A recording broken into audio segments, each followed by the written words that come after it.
Fragments of Silicon, guaranteeing you won't have to buy a novel to follow the plot.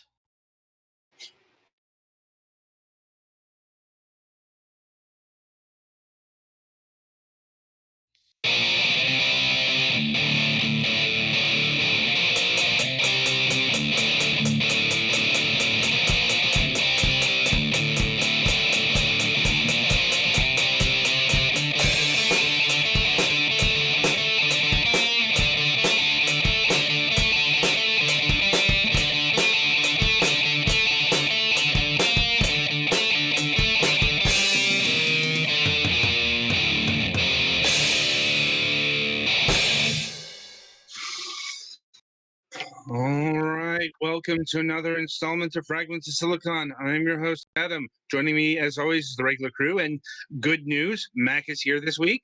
Hooray!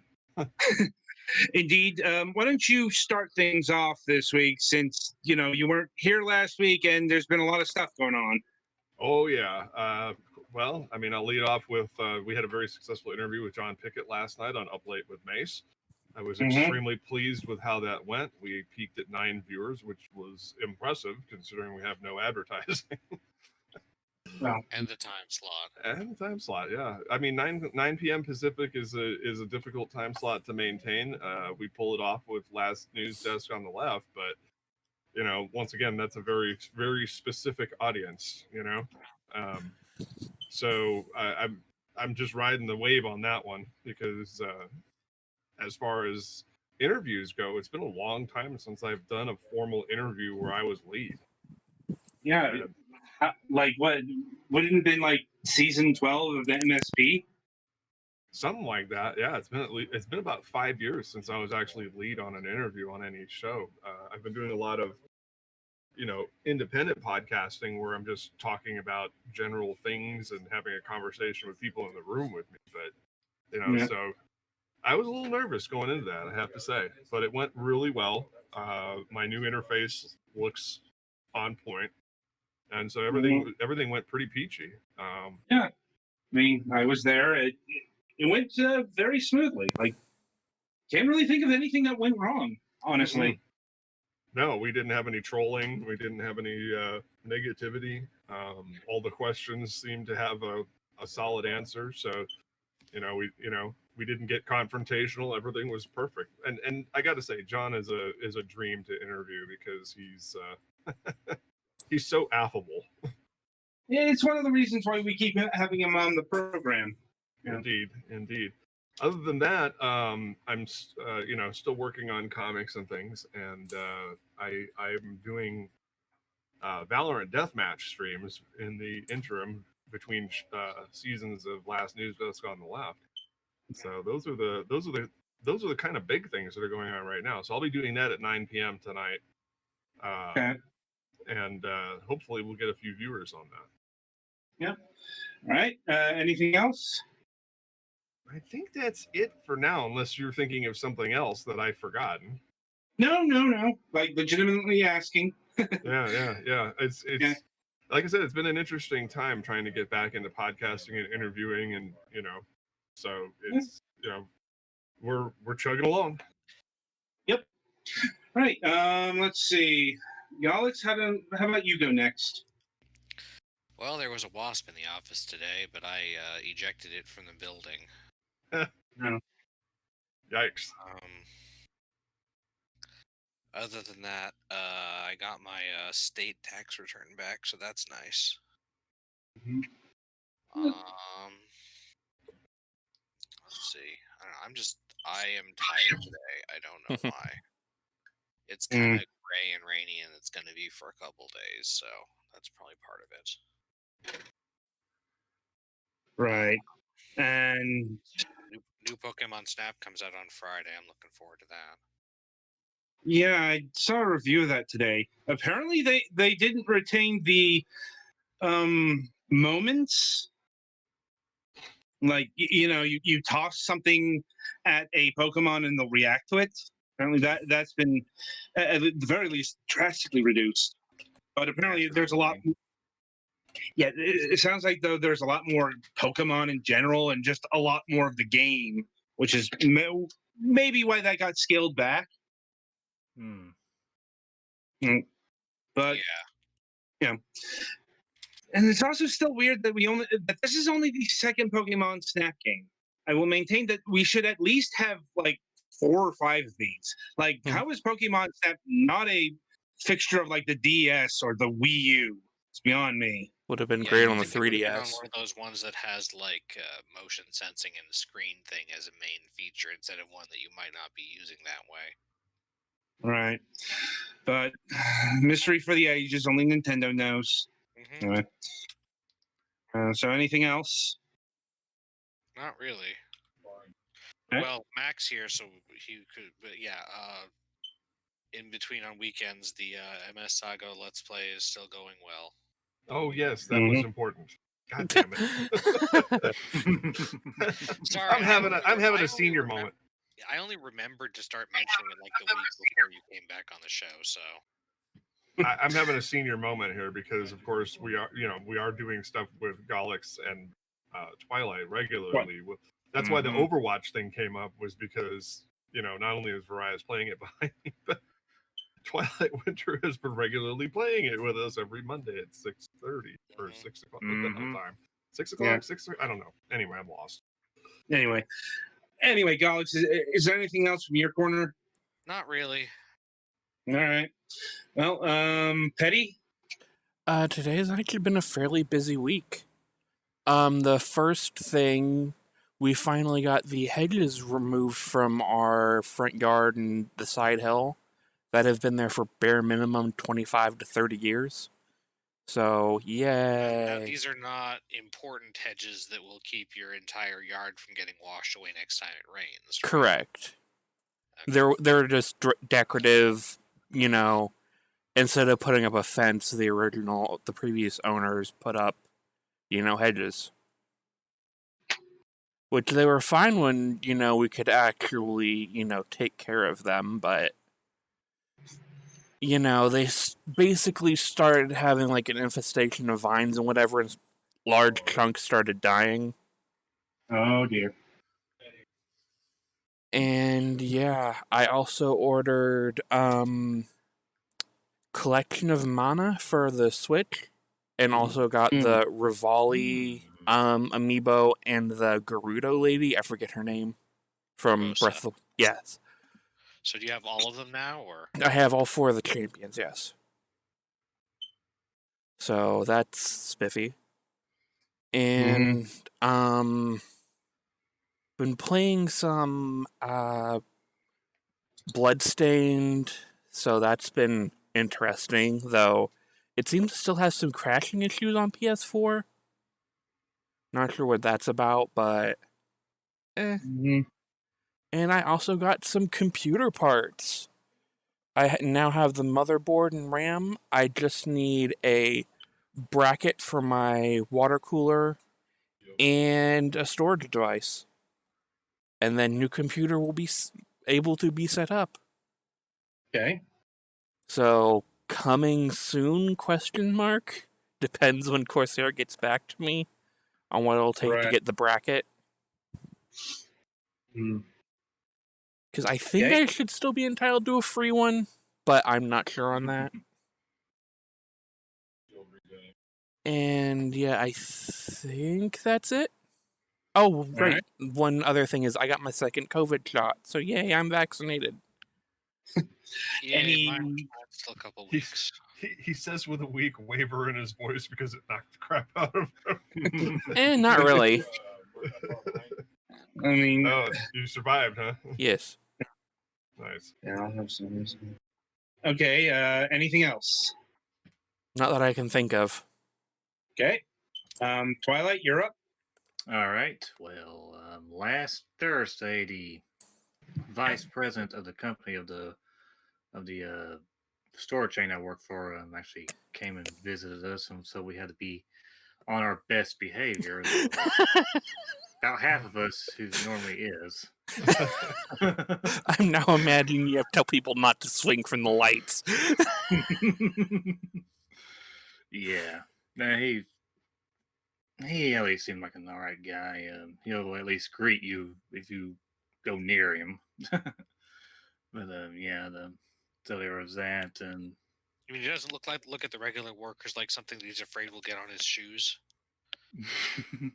not that I've noticed, at least. But yeah, there was that.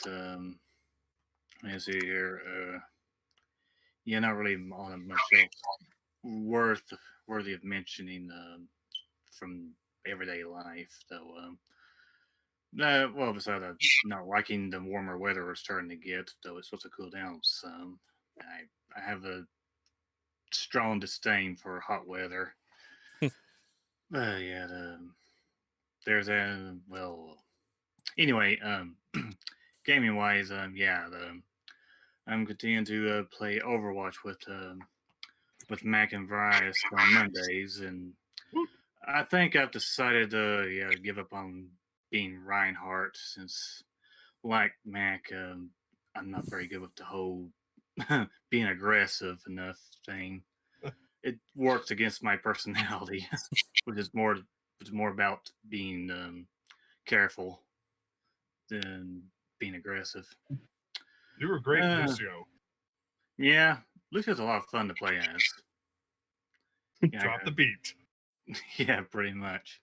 Yeah, I'm going to figure out tanking wise when I'm playing Stop. Flex. Damn what I it, wanna Doodles! be Stop as. licking my soda.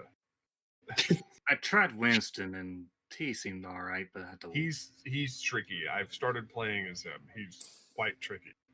Mm-hmm. Yeah. Dive tanks are always hard because you're looking for that right click and they don't really have it. Mm-hmm. Yeah. But anyway, yeah, that'll be it for me. Okay, I guess it's my go. Not much to report on this week. Next week's another story because oh boy, let's see. Next Tuesday, I have to take my mom down to get her second COVID shot. You know, got to make sure she can come back up because she's 70 now. So, and I'm aware that the second shot hits harder, though probably not immediately. I think she'll be fine, but just as a precaution, did that with the first one. So let's see. Next Wednesday, I got my eye exam. Like I'm still mad that this has been taking 3 weeks, but it's apparently the first opening the doctor had. And on Thursday, I have my second COVID shot. So we'll see how that goes. Hopefully, I'm up to doing the Friday show we have that week. But this week a lot quieter. Especially since last news desk's been on break. Yeah, show news.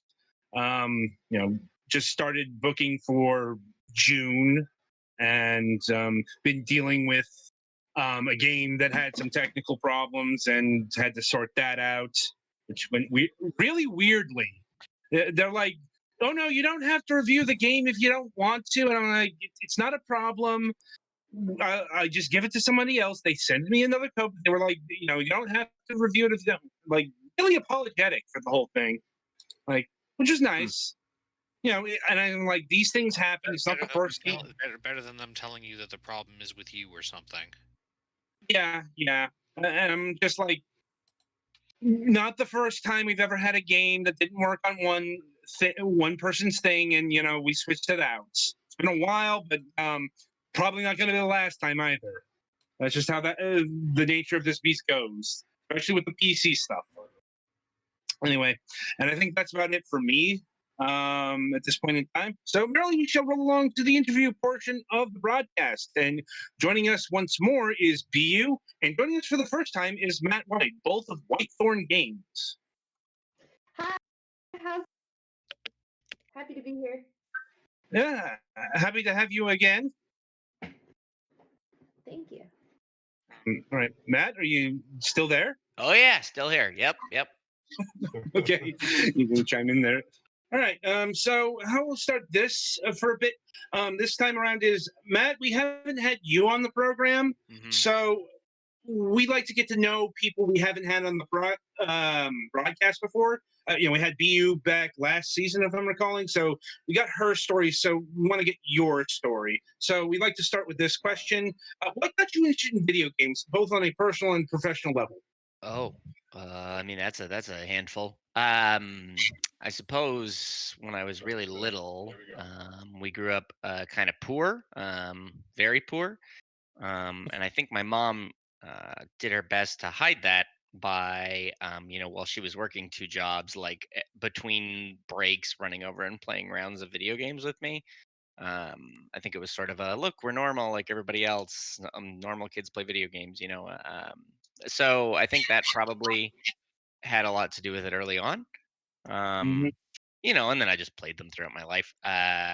Probably, I want to say Spore would be the one that got me really like super seriously thinking about game design, like the concept of design and how systems interact and that kind of thing.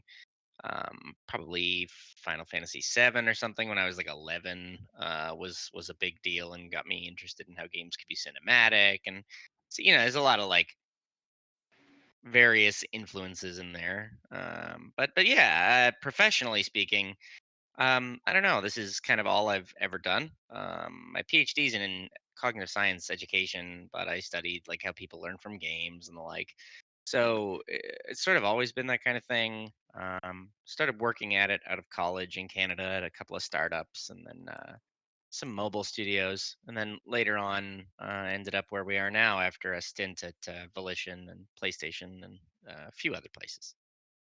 Oh, I mean, that's some impressive industry experience. I try. I guess that indicates that it didn't go well. Which part? Oh, so hold on. No, I mean, there's ups and downs. I mean, Right. AAA industry is replete with all the things you're familiar with. Yeah. Crunch and unbelievable expectations and 700 people lined up behind you to take your job, and yeah, all those things. But more so, I mean, you really, I have a wife. Sorry, it's late for me. I'm an old man. I got a wife. We wanted kids. California, Mhm. where I was living. I have two children. Right. And when I was living in California, it was really tricky because, I mean, cost of living is just, I mean, astronomical. I mean, absolutely nutcase, off the wall, astronomical. Like, 3,000, 4,000 bucks for your one bedroom apartment every month and things like that. So, one of the big things was looking at it and being like, we won't be able to raise our kids in a house, period, because we're not going to be able to afford one uh, until I'm, like 50. So that was definitely a major motivator. The other thing is the uh, commute time for just about everything. Even if you just want to go pick up a beer, it's like prepare to be in an Uber for an hour.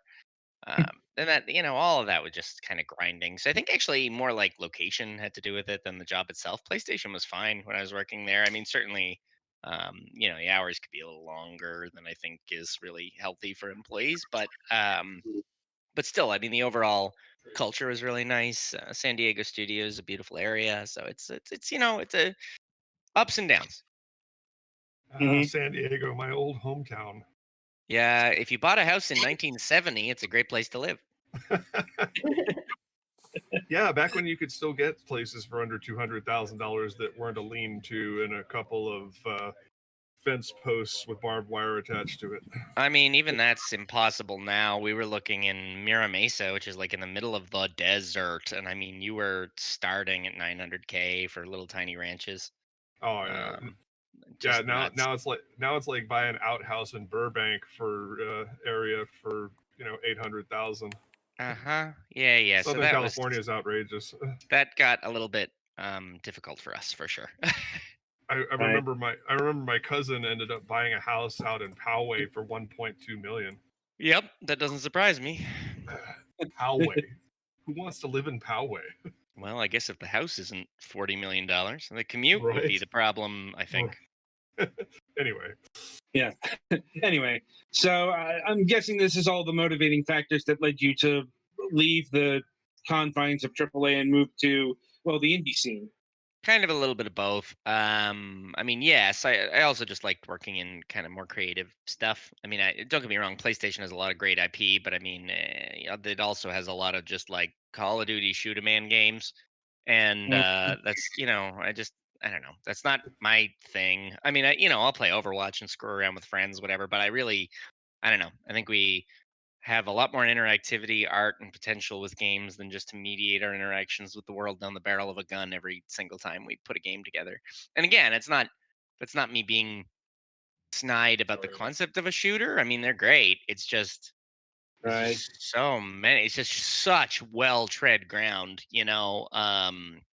I mean, it's literally like the rut in your lawn from where you walk over the sidewalk every day. Like it is, we have walked over this path way too many times. I, So, mean, kind of more I, interested in. Go ahead.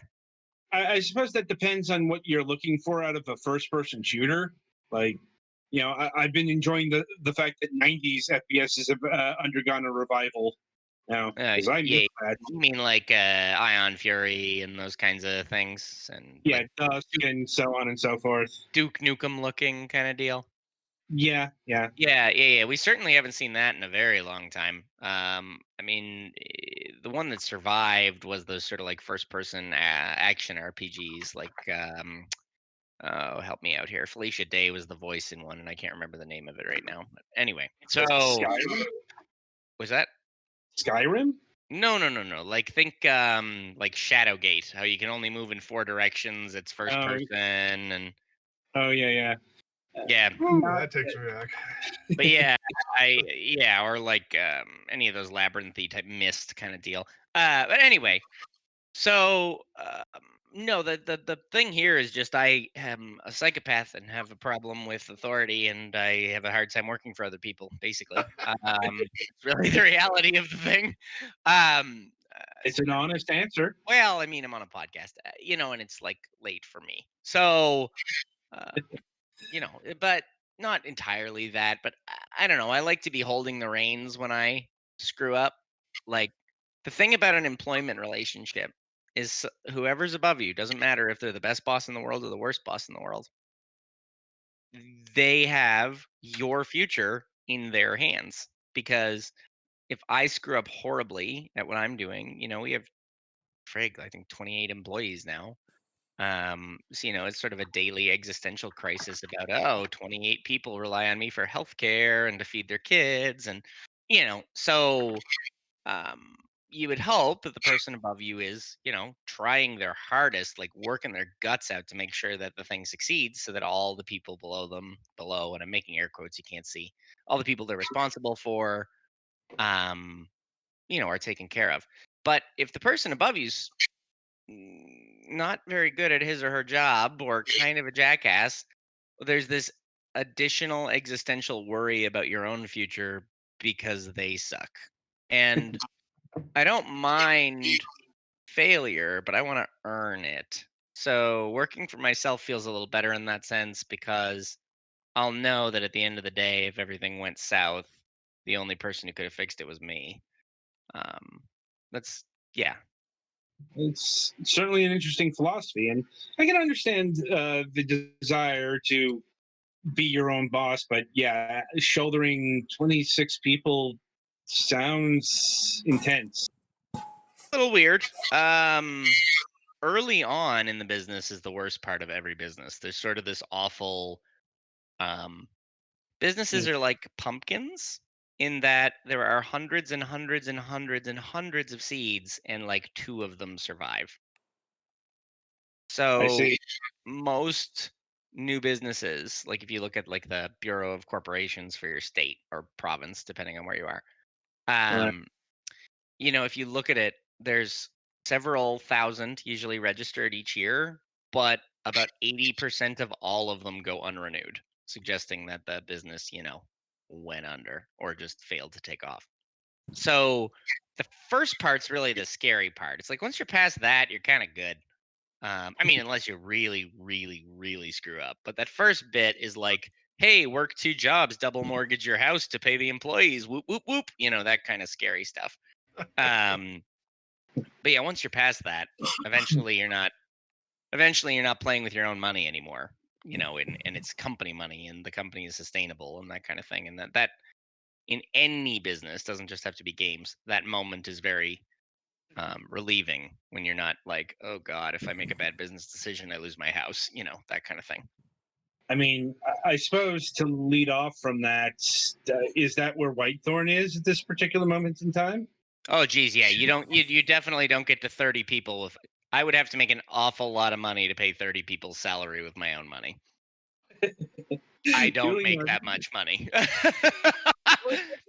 it doesn't necessarily have to be, money you earned. It could be from loans or whatever. Like, Yeah, to put it in perspective for you, just briefly, 30 people's salary is about 1.6, 1.8 million dollars a year. yeah, it sounds about right. So it's Like, like, like yeah. So if I screwed I'm up not. for even 6 months, I'd be in real trouble. Yeah, yeah. I mean, that's how business goes. Like, Yeah, but anyway, um, so it's good to hear that Whitethorn is profitable and sustainable sure. because Yeah, you know we've had, we've had your company on the program before, and I've liked the output so far. We've covered a couple of games, we've reviewed a couple of games, great. a ground here we reviewed not too long ago. It was rather enjoyable, what we call Terraria like. Yeah, yeah. Well, the thing we wanted to differentiate with a ground, yeah, I mean, it definitely calls up Terraria, Minecraft, these kinds of explore and build kind of deal. Um, but I do want to say though that there's something specifically more meditative about this game than Terraria. And I don't know exactly what it is, but you'll hear this in the comments and the reviews as well. Terraria is a great game. I played the crap out of it. But Terraria can be really friggin' stressful. Like there's a lot of really tough bosses. The Blood Moon's terrifying. It's like a ground has combat, but none of a ground's combat really is gonna be like a nightmare for you unless you're really not paying any attention. Most of what a ground's focused on is that lovely kind of almost mindfulness zen that comes with just exploring this nonsense and the sheer size of it. Like it just becomes very droning and meditative, I find. Right. Yeah, yeah. I rather enjoyed it. I think I like that aspect of this game better than Terraria because Terraria was actually very heavy, and you did have Yeah, to it's think about it. explodey. Yeah, there's like worms, stuff blows up, things fall, that kind of yeah. Yeah. Um, yeah. Yeah. But anyway, so the first game we want to talk about properly here is actually one we featured on the program a few times. This will be time number 3 because Beeyoo talked about it back in the last season. We actually had the developer of the game on a couple years ago, back when I think before you signed up for it. But it's Lake. Sure. Okay, great. Yeah. Oh, nice. All right, Beeyoo, I suppose you'll take this. Oh, Matt's actually works really close with Lake, and we'll be able to tell you kind of where we're at in development right now. Yeah. Okay. So we just got a do we call it a beta test? There was a play test recently, open to Yeah, there public, was a public demo, mhm. and people have really enjoyed it. We've gotten lots of great feedback. So Matt can tell you kind of where we're at in the development of it at the moment. Yeah. Yeah. So hold on one second here. I'm simultaneously answering an email. Yeah, so listen, I mean, Lake is just a beautiful game. That's really what struck us early on. I mean, just looking at it was absolutely just so striking, even early in their development, where a lot of the models weren't finalized, animations were kind of rough.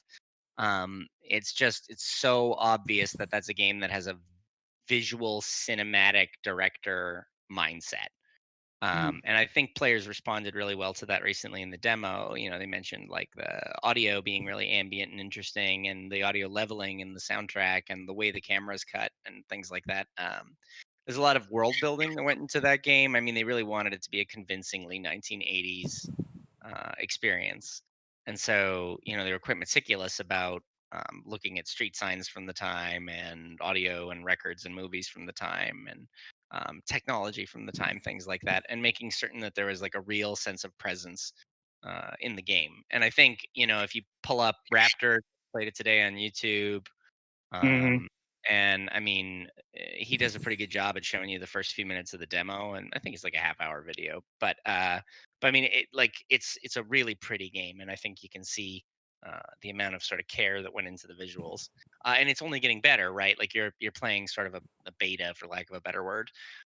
So yeah. Anyway, stay tuned. I'd love to answer any of your kind of questions about it, or to the best of my ability. As I mentioned in the general chat, I noticed the specs were pretty high end on this game. Mhm. Is it built off of a pre-existing engine, or did they build it from the ground up? Do you know? Oh no, this is a Unity game. It's built in Unity. Unity has an awful lot of new tools lately that allow for some really interesting visual effects. So like the new HD render pipeline and whatnot allows you to get 8K textures on things. And it's starting to. I would comfortably say that some of the new visual features in the current Unity like rival Unreal in places in terms of just sheer visual performance. I'm a really big fan of Unity's tool set, just pretty much across the board. It's standard at this point. Almost every developer at least has some knowledge of it. Every single engineer we hire, that's their primary engine. So like it's become one that we lean to quite a lot, simply because it's become so prolific. So in that sense, I guess they've been doing their job.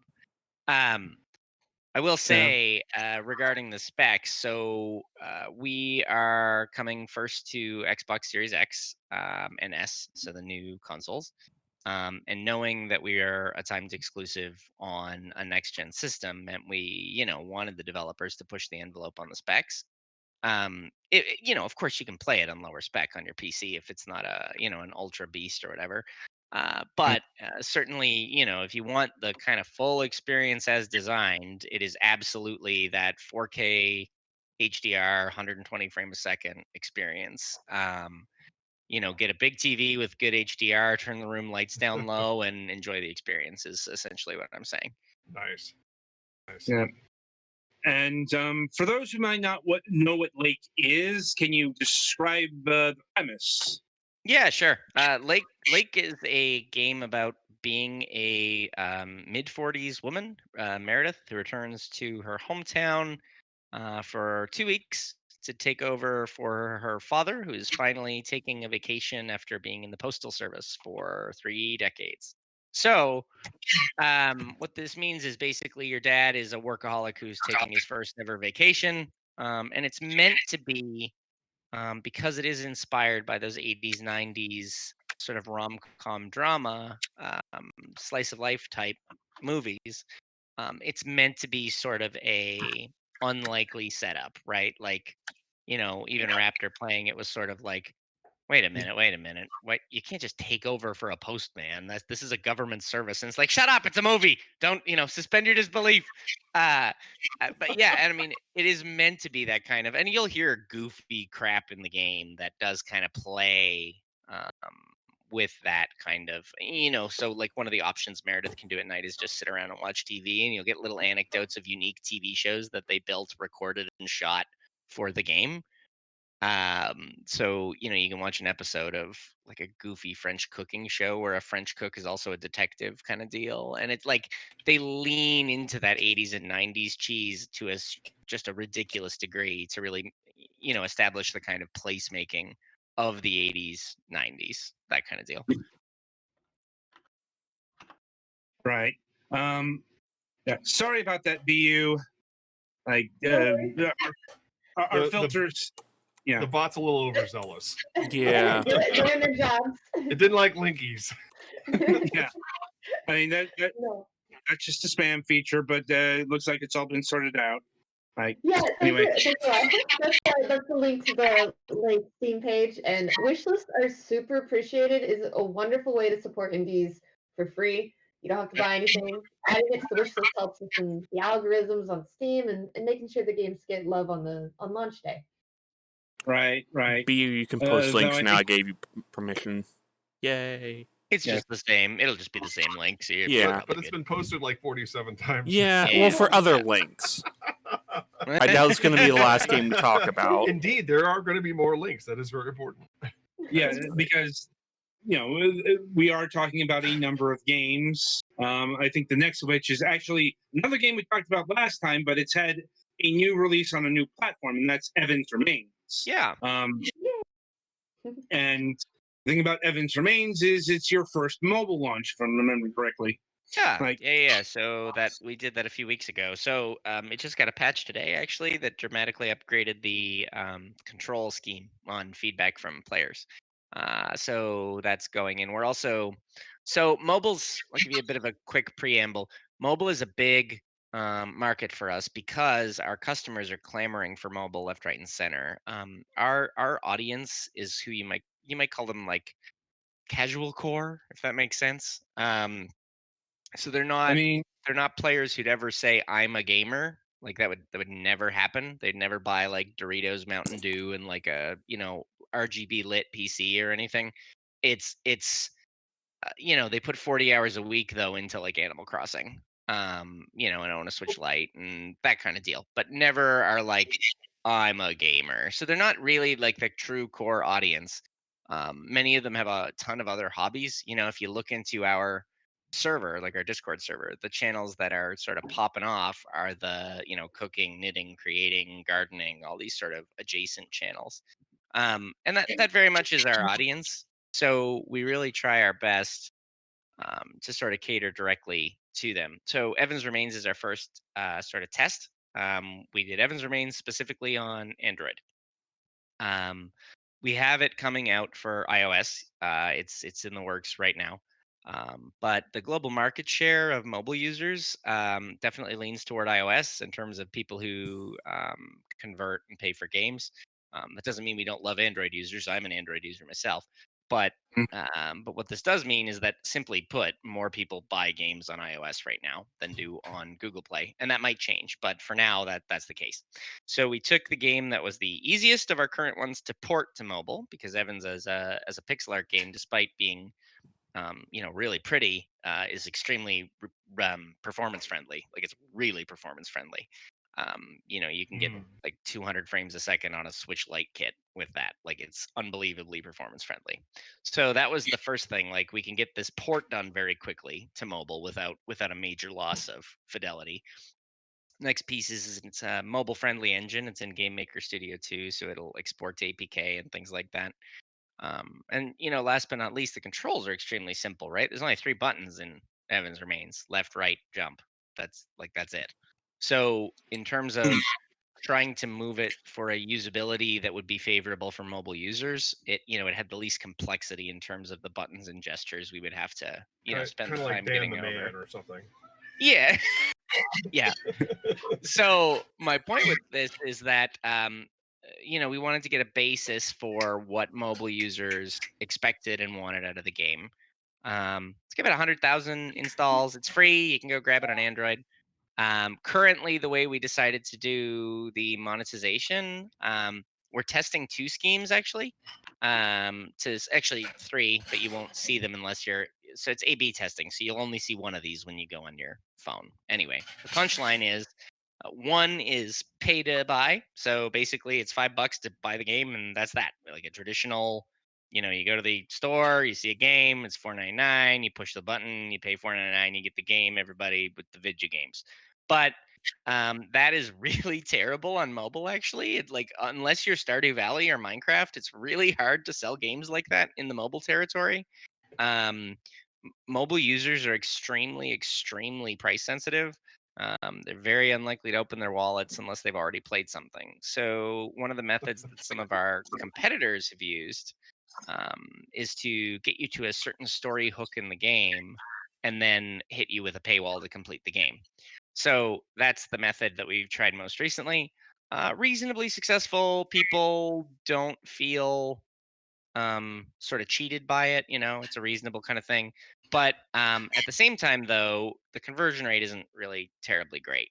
And because, I mean, it's good, it's better than the mobile average, but because customers in our game can only convert once, the number of, their lifetime value is maximum $5. They can't ever spend any more on the game. So consequently, we don't have that whole whales, dolphins, minnows marketing and mindset that you need in order to live in the mobile Oh, ecosystem.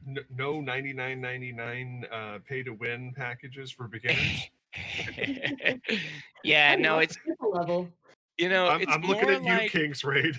I think the way that's going to be successful for this game is sort of a reward ad. So basically, there's a lot, not a lot, maybe about in the course of the whole game, which takes about 3 hours, I would say, if you're not absolutely blazing through it.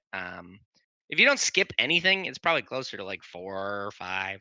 But anyway, yeah, the method we're trying now is at the point where it currently says, "Hey, $5." The one we're testing next is, "Hey, $5 and play without ads," or you can continue to play the whole rest of the game, but during the loading screens, of which there are about 14 over the next 5 hours, you're going to get a paywall ad, like you're going to get an ad you have to watch, kind of thing. Can you mention the name of the game yet? Well, it's Evans Remains. It's all Evans Remains. I'm sorry. This is like three different Oh. versions of Evans Remains that people see on the store based on A/B testing. Sorry, I I see. apologize. Yeah. No, they're all. It's all Evans Remains. It's just we're I- testing 3 different monetization Okay. schemes so that I I'm can research and see what customers like the best. I'm liking the video of the visuals and the play style, and I am looking for something new. I have a feature show on my channel called Yeah. Max Mobile Mayhem. Oh, cool. Oh. So I'm looking for a new Tuesday game, at least Yeah, for a sure. couple of weeks, if you're interested in working Yeah, something just out. drop us an email, drop in Android code. Happy to do it. We right. it's a great it's very much visual novel plus puzzle platformer, and we really try to drive that home that, like, if you're not here to read, you're probably not going to have the full experience of this game. It's very much a, and that's that, with the possible exception of a ground, but even a ground is really story heavy. um Pretty much everything we put out, if you're not showing up to read, you're going to be in for a world of hurt. Well, I've been playing Lord of Heroes, Epic 7, and King's Raid, and Tales of Mhm. Crestoria as my primary features on that channel. So, you know, I'm definitely here to read. Got it. Well, hey, you'll do fine. So it's always funny to see. Sometimes people just don't read signs. You know what I mean? Like you walk around for 10 minutes in a grocery store trying to find the chicken breast because you walk by them seven times, 8 times, and you Didn't didn't see just the poultry sign over in right. Exactly. So situational blindness, that whole thing. So I find that once in a Whoa. while we get a review that's just like, "Wow, you did not even read the description, like, at all." It's like, we'll get reviews that are like, "God, I hate the puzzles in this. I wish it was just a visual novel." And it's like it literally says it's in the puzzle category. Like and it's sort of like, did you not even make a basic attempt at reading what this was? But yeah, that's one of the reasons marketing copy is so, actually, it seems like the super mundane thing, right? Like when I, tell someone like, "Oh, you've got to write a Steam store description." And it's like, "Oh, whatever, it's a first person shooter." And it's like, "Well, no, that's terrible marketing copy. We need to actually really think about it because it sets player expectations." Like, the worst thing in the world is not eating a dog turd. It's eating a dog turd when you were expecting a candy bar. It's So we'll call that the Caddyshack conundrum. yeah, my point with this is that, like, players don't care if they're signing up for something, that someone else might perceive as bad. So, like, when you sign up for Dark Souls, you're going to have a frustrating, anger inducing experience. But, like, that's what you're going in for, right? Like, I if you went in for a Barney and Friends game for your kids and it was just like perma death deletes your save file, like, Suddenly Doom you're guy shows up. right. You're messing you're messing up player expectations with the reality of the game. And that's, like, crazy important. It's yeah, it's like people's expectations really matter. I remember this old and I'm gonna probably leave you on this one and let BU take over because I'm an old man and I have two very small children, so I may disappear shortly. My premise here is that expectations management is actually about a third of game design, to be honest with you. Like, I remember a talk at GDC in 2000, I think 12. It might be a little earlier than that. This Blizzard game designer talking about World of Warcraft, and this is like when the game was really, really new. So I think it's actually a little earlier in 2012. And they were talking about the experience system. For those of you unfamiliar, in World of Warcraft, if you log out for a while, when you come back, your character is well rested and gets a bonus to experience. So it's a way to both encourage you to come back and also to let you catch up to your, friends if they've gotten away from you, kind of deal. Um, Right. so, but here's the trick: the original feature was actually a punishment if you played too long. So the way it was originally designed was we wanted to discourage people. When World of Warcraft was originally developed, they were worried about the whole Ultima Online thing, where the guy like literally died from sitting there for so long. And MMOs at the time had tremendously bad press for that reason. That these are addictive. They're gonna blah blah blah, all the stupid media talking points. But anyway, so Blizzard, in an attempt to obviate that at the time, made this sort of punishment system. Like if you play for 8 straight hours without stopping, we're gonna half the experience you get. To literally try to discourage you from just mainlining video game crack into your, carotid. Um, and so that players hated that though, right? Like they despised it. They're like, "You are punishing me for playing your game. Like I hate this." And so they still wanted to have that feature in though, but they didn't want to, anger the players. So it's like, how do you reconcile those two things? And this clever designer giving the talk said, just double the total amount of experience it takes to get to level 60 and make it so instead of giving them 50% experience after playing for 8 hours, give them 200 every hour they take a break. Right. And so for Funny. those of you doing quick math, that's exactly the same amount of time to get to level 60. Um, so, but you've reframed it in a way that rewards the player rather than and so it's an example that I always think about because it's a reminder of how you actually don't need to do any additional work, like in terms of design, like development work, to implement something like that. It's just the way you present it fundamentally changes players' perception of it. So those, like, I think, a really common kind of usually sort of slightly sexist thing that happens in games is people put down marketers, community managers, salespeople, because it's like, oh, well, that's not the real game developer. And it's like, I think they play a bigger role than you think. We're the ones relaying the information you're bringing, and if you're being, Yep. Yeah. like, yeah, be nice to your community manager so we can get your messages to your developer. Eddie, is there something wrong with the Streamlabs bot? It banned Beeyoo again. It didn't like my link again. It said no. Yeah, I unbanned her Yeah. manually. I'm about ready to ban the Streamlabs bot and then unban it after the broadcast. I can go make it just stop. She was just trying to share my OnlyFans link, guys. Come on. You sure y'all check out why? Yeah. All right, That's it's how I off. funded this business, don't you know? Don't worry, it's wholesome content. It's all wholesome, I promise. I'm just on there like It's just videos of me clipping my toenails. I don't reading understand stories. what's weird about that. reading stories to my children. That's all. Yeah, that's it. Oh God. It's just Right, so- hygiene. It's just hygiene and makeup videos. I don't understand. Right. So before we get to the final game of the evening, I do want to extend an invitation to the both of you for, say, June 2nd, because you've got so many games here, and we can only profile so many of them in a given space. And Yeah, we're wondering- sure. Okay, good.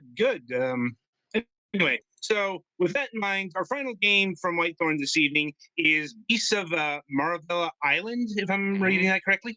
Spanish Maravilla. But yeah, you're bang on though. Alright. Otherwise, yep. Okay.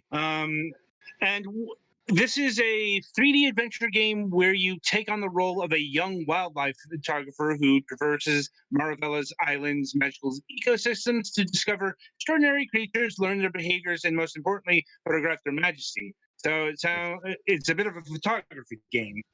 It's absolutely a photography game. So if you imagine, the original Pokemon Snap, how it was kind of on rails, right? Like you're literally in a rail cart and you take, but there's a large amount of puzzles and junk in there. One of the things that was tricky with the original Nintendo 64, and I think, and this is only speculation, one of the reasons that that game was on rails is because you really only have the one stick to work with, right? And traditionally, that stick was your legs.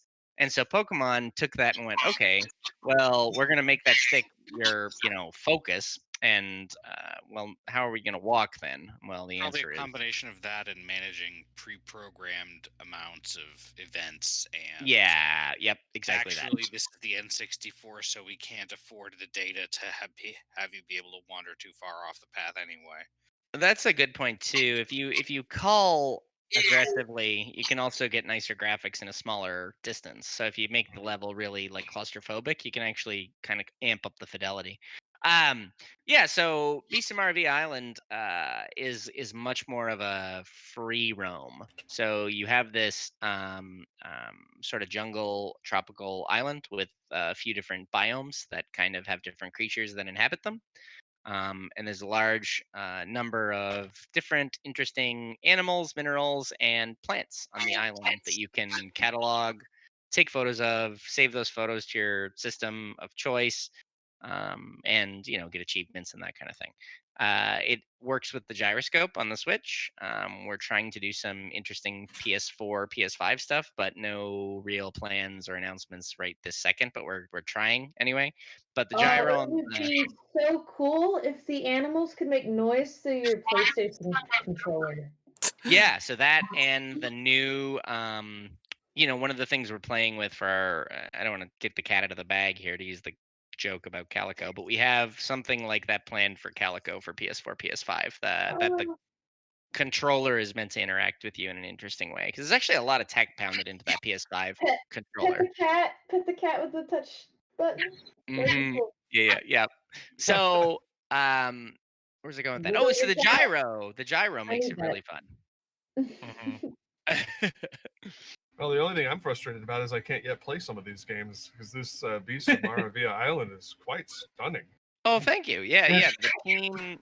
The team is from USC, so they were all students graduated and kept working on it together.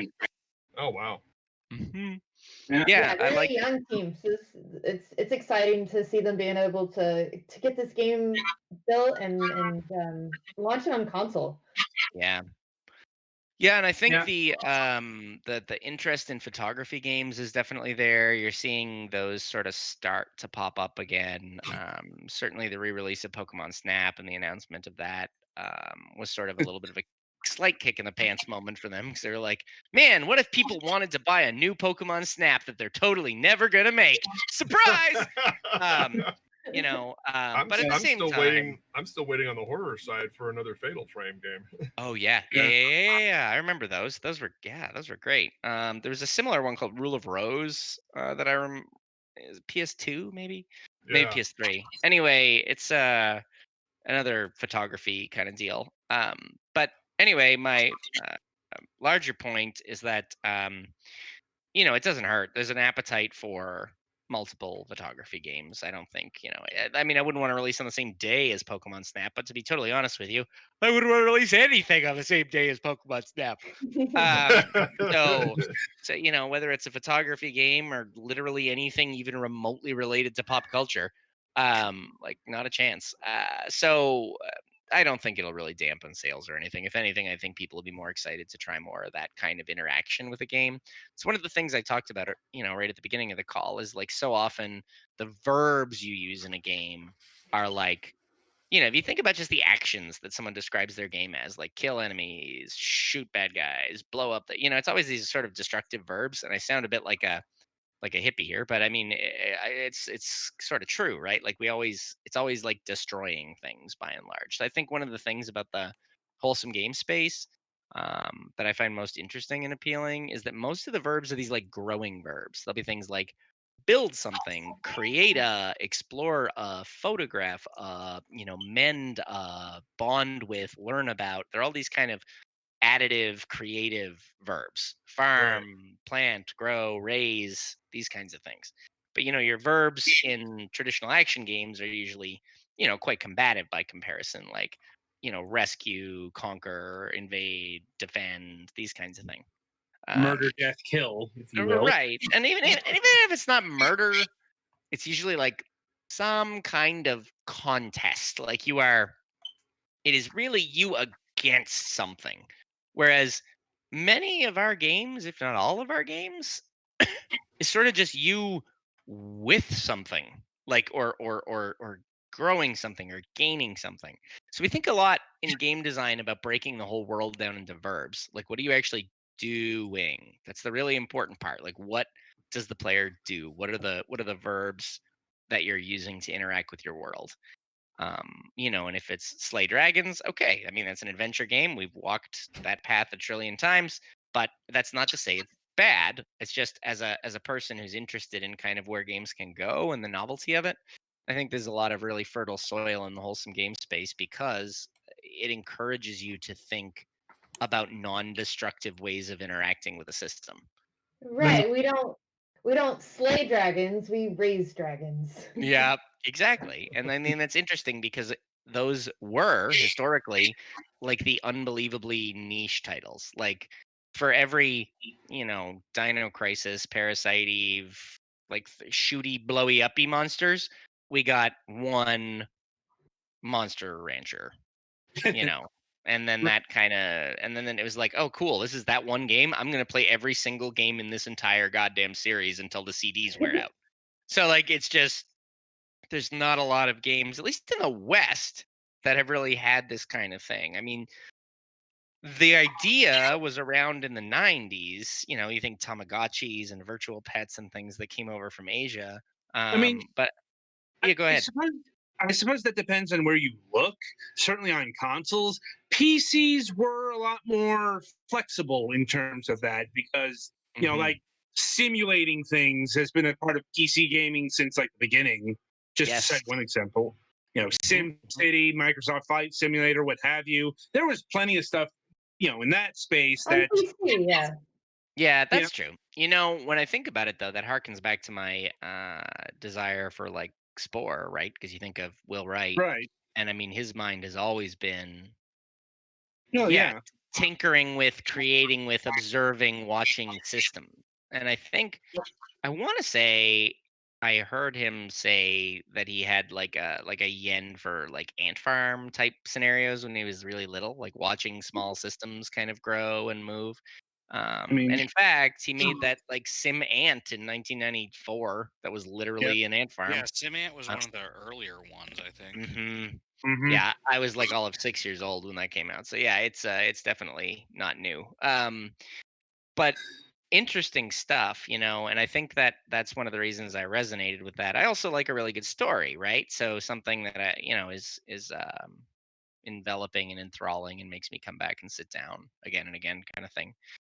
So even with games that are more actiony, I tend to like the ones that are underpinned on a story that I also like. So, like Uncharted, I like more than I like, you know, uh, Valorant kind of deal. Even though the interaction with the world is similar in the sense of hide behind things, shoot people, dodge bullets, that kind of deal. Right. Um, the reward for the interaction, or the mechanism of the interaction, advances something I want. So, even if I'm sort of like, God, I gotta climb another one of these walls and shoot another 65 people and then joke about how I'm a good guy, it's like, okay, fine, I'll do it because I want to see where the story's going. So I very much live in that world with my action games most of the time. Understandable philosophy, all things considered. I suppose recentering a bit to the Beasts of Maravella Island here. When does this come out? If you've got any sort of release date, and how much is it going to cost? Oh yeah, so this is a $10 game. Mm. So $10. And it does have a release date, but we're being a little coy right now. But stay tuned. It is quite soon. Okay. I mean, it's slated summer on Steam. That's accurate. It will be in the summer. I It mean, says June-ish. Yeah, yeah. yeah, yeah, yeah. So yeah, Sounds about right. that is June-ish is absolutely accurate. Setting a launch date is super stressful because you have to pass, all the lot checks and everything. And sometimes stuff comes up on a console and you're just not, you missed it when you were in development. Because when you develop on each console, some of them will be just fine. And other ones, the port, there'll be some things we have to go back and do. So setting a date and then having to delay it is a lot more stressful to do with the community when you're like, oh, it's coming out. Oh, we're just kidding. We're not done yet. So it's better to kind of wait till last minute and just give an ish date. The other thing about really hard deadlines for indies is they're kind of tricky because one of the things an indie can do that a AAA person cannot do is we can say like, oh yeah, it's just coming out whenever the fuck I want it to come out, and I don't give you even any idea of like the only people who can get away with that are like nobody. No AAA people can get away with that. So indies have a superpower there. It can be like, there's this cool game that you saw at PAX, and I love it, and I can't wait to play it. When's it coming out? Whenever I get around to finishing it, bro, is the answer, and that's fine. And when you have a publisher, we can say, when's it coming out? Okay, 2022. It's like, oh, all right.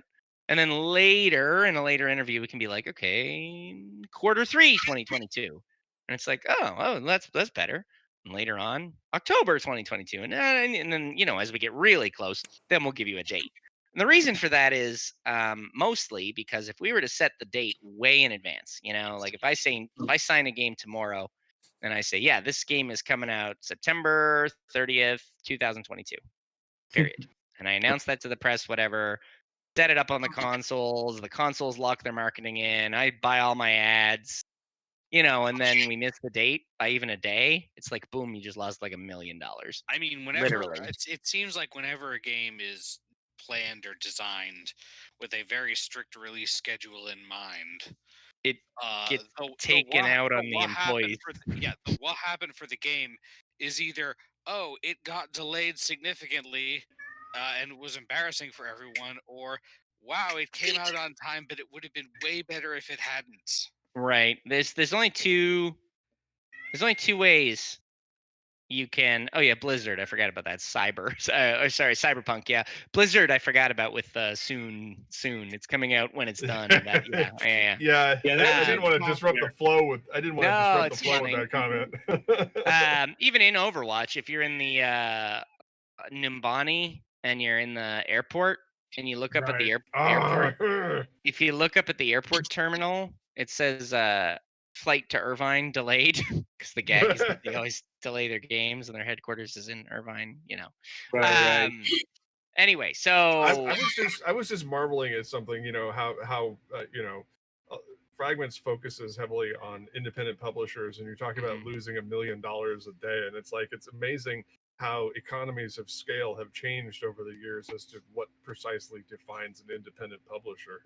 Oh yeah. So I mean, so the publisher is never really indie. I mean, we are when we start the company and we're taking it, from all directions to try to, stay off the ground like any startup.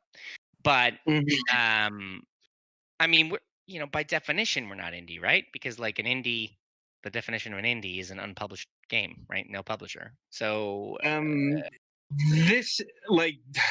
This Sort gets of. into it's like sort of, but not really. Like technically, Valve and Epic Games are independent publishers. It's any like the actual term for independent versus is a non-public entity, but indie tends to mean in any industry, not just games, but music, movies, small. right. Yeah. So even private entities like Valve, right? Just because they're not publicly traded doesn't mean they don't have a boardroom full of investors that they have to listen to. It's just those investors are either venture capitalists or investment banks or state development funds, or I mean, we have an investor. We have like 3 investors. But we're absolutely a private company in the sense that we're not a publicly traded entity. I mean, even really that kind of limits it, right? Because there's only like 3 publishers that are actually publicly traded: Activision, EA, and That's like maybe actually a fair amount are. Yeah, just keep in mind they might not be traded on the U.S. stock exchange. Yeah, of Um, course. They might Nintendo, be on, well, either European stock exchanges. A lot of like People Can Fly or the Embracer Group, they're publicly traded, and yeah, a lot of Japanese companies, they're on the Japanese stock exchange. So yeah, Yeah. they exist. But Yeah, absolutely. So, I mean, it's less of a useful definition these days. I mean, indie has started to mean something like organic means something in food. Um, not you the first know, time. It's not the first time I've ever seen this, because I remember the indie revolution in movies in like the '90s, and eventually like every major studio had an indie label, that kind of thing. Like, yeah. and So I think it's just more about it's a term of understanding. When you say you're buying organic produce, like of course you are. This food contains hydrocarbons, otherwise it would not be food. So, by definition, all food is organic in nature unless you are into eating plastic or rocks. So my the word means something else, but we've sort of like co-opted the word to mean grown without pesticides, that kind of thing. So in our particular case, indie here, I mean, means that we take gambles on smaller teams that a traditional AAA publisher would simply never touch. Like Right. there's absolutely no way three kids graduating from USC with a project game that's actually really good would ever have like an EA just be like, "Oh yeah, we'll totally make you an EA original." It's just not going to happen, right? Like we're not even remotely in the cards. Yeah.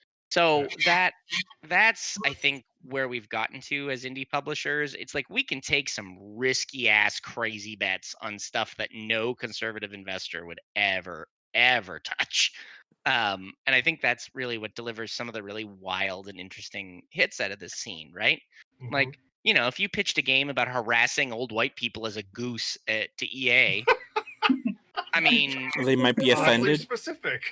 they're probably going to be like, well, I mean, that's because there's an untitled Goose game I that know. I exists. was like, that's why I made the yeah, yeah, yeah. tongue-in-cheek, I mean, that's oddly the specific remark. right. Yeah. So my gag here is like, if you did that to EA, is the current, well, I don't even know the current CEO, but he'd have his finger under his desk on the silent alarm. Like, I mean, like, armed stormtroopers yeah. would be there to escort you out of the building. Like, I mean, there's pushing just that no button chance. like Mr. Burns did. Yeah, just tapping it.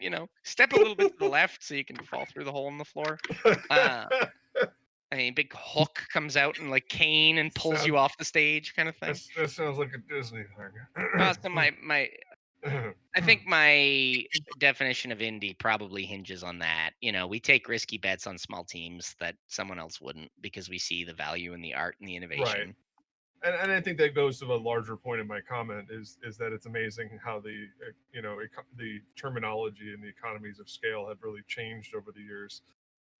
Yeah, I mean, craft beer is the example I always give to people who haven't been down to the United States in a long time. In the 1990s, I grew up in Canada, and American beer was sort of like a bad joke, right? It was yellow urine that barely tasted like anything close to beer. Germans call it piss water. Yeah, piss pasta. Yeah. And now though, the US, I mean, not even 25 years after, was literally and is like the craft beer capital of the planet. Um, and so really quickly overnight, people were like, "Oh, there's serious money in these not yellow piss drinks." And rapidly that revolutionized the way the scene looked. So I think that's what indie publishers are, right? We're not your local town's brewery. No. We're more like Sam Adams. We're not quite. You got your seasonal ale. You got it, but we're not Anheuser Busch. But at the same time, somewhere in the middle, Stone, Southern Tier, Ballast Point, kind of. I like it. We used to say Triple I is the gag. I like it. Yeah. Right. So I think we're about at the end of the interview at this point. I'll see if Sure. any of our other colleagues who haven't chimed in have any other questions for you. I think I'm good. I'm good for now, but that Maravilla Island game does look nice. I'm glad. Yeah. I'd be delighted to have you play it as soon as we have it out. Yeah, it's yeah. such a lovely game. I really like how they've taken like real animals and plants and minerals and things like that and kind of combined them and made like new species. They're like familiar enough, but like fancy a little bit. I really like the imagination that they use to create the environment and the animals. Right. So yeah, if you want to keep abreast of all of Whitethorn's games, subscribe to their Steam page, and be sure to wishlist their individual games like Beasts of Maravilla Island. They are also coming to consoles, and we'll be talking more about this in June. All right. So And I know I followed him because I was follower number 500. There you go. yes, Sweet. yes. All right, folks. Really appreciate it. I'm gonna bop out so I can deal with my little ones. And indeed, if you enjoyed hearing our interview, be sure to subscribe to the show. Hit the icon. Not just the subscribe, but the bell button so you get notified. All the stuff you have to do to keep on top of things in this modern era. So, Petty, play us to the next segment. Cheers, folks. Thanks.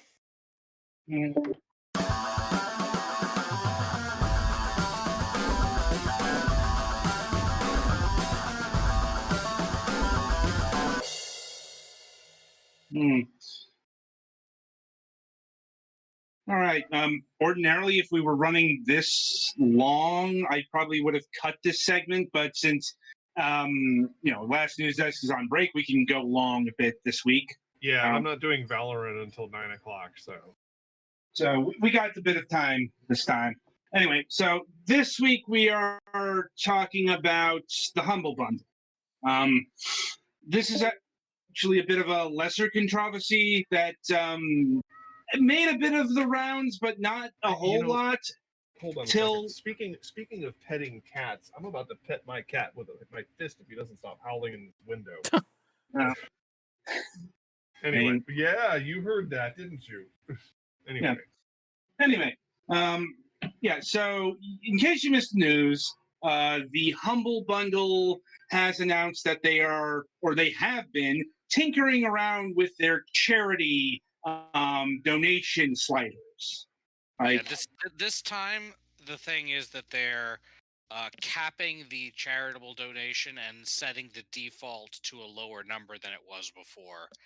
This is not the first time they've changed stuff to make it more corporate friendly since they were, incorporated. Right. And it's important to note that this is being projected at the current owners of the Humble Bundle because perhaps a bit famously, perhaps a bit infamously, the Humble Bundle was purchased by, of all entities, IGN a few years back. Oh, dear. And yeah, so IGN is part of Ziff Davis, which is part of J2 industry, like J2, something like that. The point is, it's part of a large corporation now. God, I remember when we had them on MSP. Yeah, well, I mean that was like several lifetimes ago in terms of the Humble Bundle. Oh my God. Yeah, I mean Naka and Ogre were like part of that. I was still in post-show stuff. Yeah, so a lot of changes have happened with the Humble Bundle. We old folks. Yep. Well, We've been around. This is more. People are getting angry because it's a further erosion of the mission statement of the Humble Bundle. Arguably, this has happened ever since that they got connections with, large publicly traded corporations. Like people flipped out about the Humble THQ bundle, and the fact like the likes of Capcom, Bandai Namco, Nintendo, all these companies. teaming up with this Humble Bundle because it's supposed to be the Humble Bundle. I personally didn't have a problem with that, because that really didn't affect what the Humble Bundle was doing in terms of charity. Yeah, Like, but Right.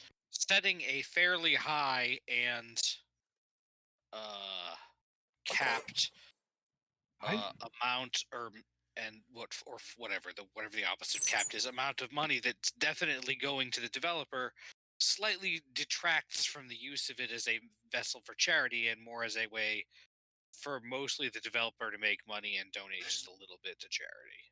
right, and that's like the core I think foundational principle of the Humble Bundle. It's not just it's pay what you want, but it's you can pay $1, you can pay beat the average, whatever the top tier. You can pay more than that. You can pay $100 or $250 if you want.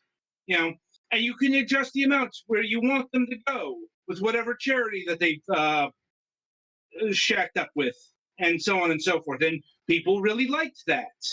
Like, but now it's a hard cap of 15%, at least in the here and now. This may be the kind of thing that gets so much backlash it gets reversed. Especially if people are would normally be overpaying to give more to charity. I don't know how many people do that, but I imagine like some do. Like, well, And then if they're I'm like, not, oh wait, no. and it gets even murkier because if I'm not mistaken, I think Varias even got some of our production and publication software through Humble Bundle because of Right. sales Yeah, and they stuff do like all that. kinds of non-game software too. They're all over the place in bed with big corporations now. yeah, Humble Bundle Adobe being a big one. Humble Bundle has expanded to all sorts of fields, not just like development software, but books, manga.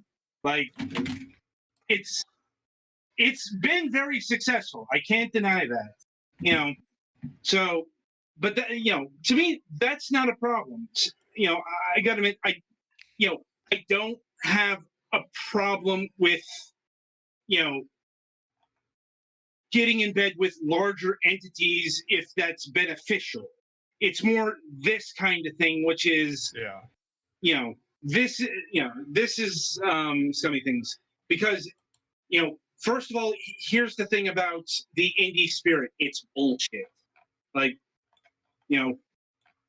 indie entities, small businesses, they're still in the business of making money. It's in the business part of the business.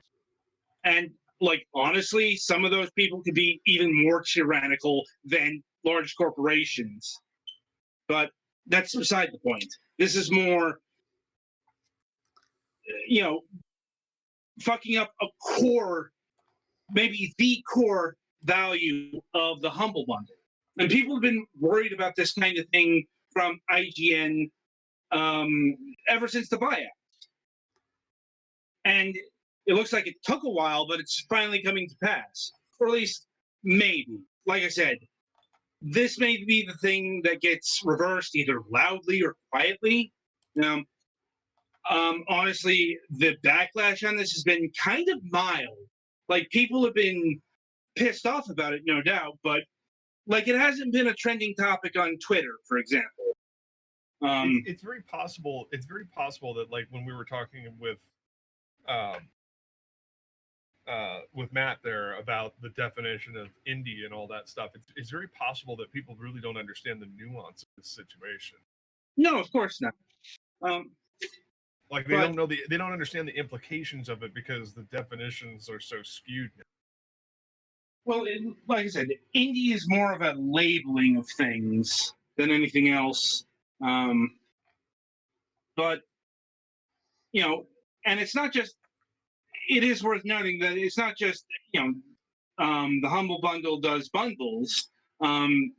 They like the charity thing was their kind of edge because there are more than just a Humble Bundle to get these kind of bundles from these days. I think the only other advantage the Humble Bundle might have over that is actually its connections with the bigger industry. For example, like the Humble Bundle is the only third-party store you can get Epic Game Store keys from, or it's like like one of the only third-party places you can get Nintendo keys from, Right. that kind of thing. Because most stores are a lot more restrictive of who they offer keys to than Steam, where you can generate your own keys and sell them wherever you want. So, and it's also, the Humble Bundle has its own individual game store. It's got they're a publisher. They've been that for a few years now, that kind of thing. So they're very much a big enterprise in those terms. But the one thing that really defined them in this era is the charity.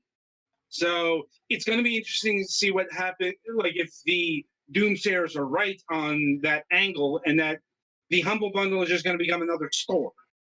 Like, I suppose only time will tell there. I think they may be counting on the public perception issue of the fact that most people use Humble Bundle purely for the bundles. Like I don't think they're really. Yes, it is an edge, but I don't think that they're really going there purely for the charity. Right.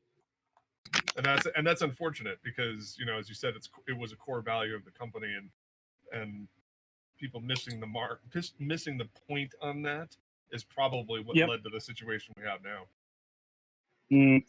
Among other things, but only a time can really say if this is going to work or not. Right. But one thing that will help is voicing displeasure publicly. Like, nothing good ever comes from just keeping quiet. No. So anyway, in order for evil to prevail is for good men to do nothing. Bit of a short topic this week, but it's been a kind of a quiet week, just be told. Anyway, so that'll about do it for this installment of Fragments of Silicon. As mentioned previously, the last news desk on the left is on break until next week. Let's see, the week ahead. Yeah, go ahead. I will be playing Valorant, of course, at 9 p.m. Pacific. So in about an hour and 10 minutes, come check out my channel, Twitch TV /Mac Paladin, and you can watch me fail at Deathmatch. Yep. And coming up on the week ahead, on Friday, April 30th, we'll be having a Peter Wolk of Star Drifters. We'll be talking about the game Danger Scavengers. And let's see, on the Sunday reviews, we have reviews of Road to Adventure, which is actually the replacement game I was talking about. Explosion A DX, Petty's game.